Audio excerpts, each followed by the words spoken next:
Hey guys, it's your boy M.K.S.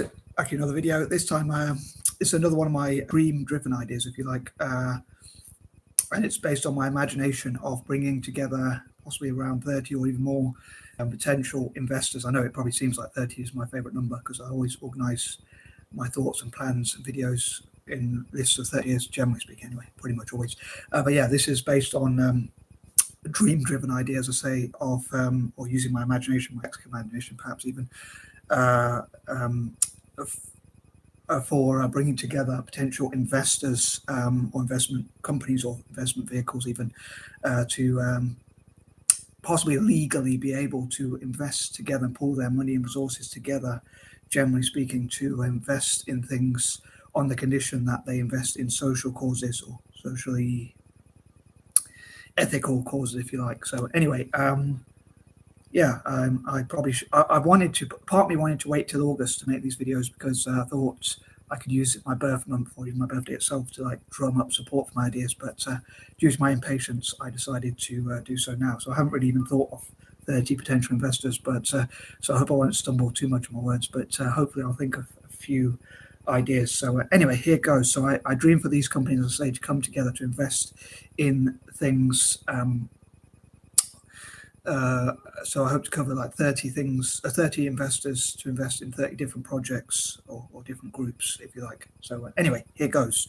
So number one, Warren Buffett's company, Berkshire Hathaway, as an investment company. I would love for them to be part of this initiative. And hopefully all these companies or corporations or investment companies or vehicles, investors and whatnot will see a potential in pooling their money and resources together, like to have even more money and resources to buy things in bulk and therefore buy things cheaper, maybe even like undercut other companies like supermarkets, making their own supermarkets or things like that. And basically, as I say, buying things in bulk for cheaper and obviously therefore being able to pass on the savings to customers, which hopefully will have a positive effect as well as benefiting those companies themselves.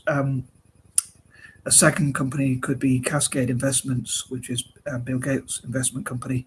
And I'd find this quite ironic, as one of the things I hope for them to invest in, which I hope to come to, would be the dyslexic community, the worldwide dyslexic community, as I often talk about. And one of my friends who's in the dyslexia group, or dyslexic organizations, or part of the dyslexic community, I'm not sure if she has dyslexia herself, or I think she does, and also her family members. But she runs a company called, I hope she doesn't mind me mentioning it, but it's called Cascade Investments. And as I told her, I told her myself, I think it'd be quite ironic. She's quite supportive of my ideas, but I said it would be quite ironic if Cascade Investment joined this investment company, especially if they invested in dyslexic people.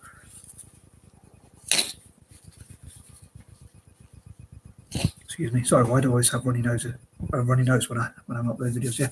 Yeah, sorry, but yeah, I think it'd be quite ironic because her foundation is called the Cascade Foundation, and like if Cascade Investments invested, which I hope to come to, as I say, with the case for investing in dyslexics, I think it'd be quite ironic. Number three, Ray Dalio's company, Bridgewater. Number four, BlackRock, which is said to be one of the biggest companies in the world. Number five, I hope for as many investment companies as possible, investment vehicles, as I sometimes call them, firms or whatever, to come together and invest as many investors around the world as possible to be part of this initiative if it got founded. Number six, especially like Italian billionaires or wealthy Italians to invest in Italian football as well. But yeah, basically as many investment vehicles or companies as possible to invest together, and again legally to be able to do so. Whereas there may be many laws preventing such, but so maybe I am being naive. I'll say maybe it is a pipe dream of mine. I don't know, but I thought I'd share the idea anyway. But by pooling their resources together, investing in ethical causes, and maybe bringing a good legal team together, maybe they can find legal loopholes, to invest together. Again, maybe I am being naive, but it would be pretty cool for as many investments as possible, like hedge funds and things like that. Number seven, also like on that note, sovereign wealth funds. Number eight, as many investors as possible, including like investors of color, Black, Asian, mixed race, Native American, Latino, Hispanic, and what we call Jewish investors coming together especially investing in countries like, well, again, I hope to come to what sort of countries or companies or things I hope for them to invest in. But yeah, people of color and minorities and often marginalized or disadvantaged groups, including dyslexics themselves or people from neurodiverse backgrounds, people with disabilities, physical, mental, and struggle learning disabilities. I think it'd be quite physical, mental, and struggle learning disabilities. Sorry, I think it'd be quite ironic if they could invest together as well and be financially empowered. Maybe irony is not the right word. I'm not sure, but yeah, especially possibly investing in more areas where there are people of color, or investing to empower people of color against white supremacy, neo-naturalism, fascism, far rightism, or whatever you call it. I use those terms sort of interchangeably, possibly again erroneously or wrongly, if you prefer.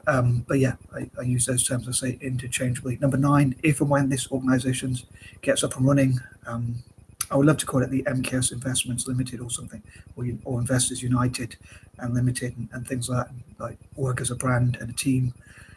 Hence why I put brand and team in brackets in the description. And like trademark, protect the idea or whatever as much as possible, copyright the idea as much as possible, obviously get legal protection as much as possible and all that kind of thing, and legal rights again for investing in disadvantaged communities and areas. But yeah, as I say, maybe if and when it gets up and running, more investors will, more potential investors will invest. Number 10, including dyslexics and especially young dyslexic investors themselves, and maybe like the organization could train, or the company or whatever could train young people, especially with dyslexia, to become investors. And it'd be interesting, like if dyslexic companies themselves also helped other people, like Charles Schwab's company, Schwab Corp, Charles Schwab himself being a dyslexic billionaire. If companies like that could, help others, including those without dyslexia, invest their money and help people generally to invest their money. And I often find those sorts of ideas quite ironic, as I say. Maybe I'm using the term wrongly or erroneously, but I think, considering dyslexia is seen as a weakness, I think it would be ironic, as I say, for someone like me to, and someone who, as I mentioned in some of my previous videos, hasn't achieved a lot, achieving some of these things, which I'm sure would potentially at least, or could potentially at least, make a lot of money. Anyway, I hope this wasn't too cringeworthy, and I am out. Peace and love.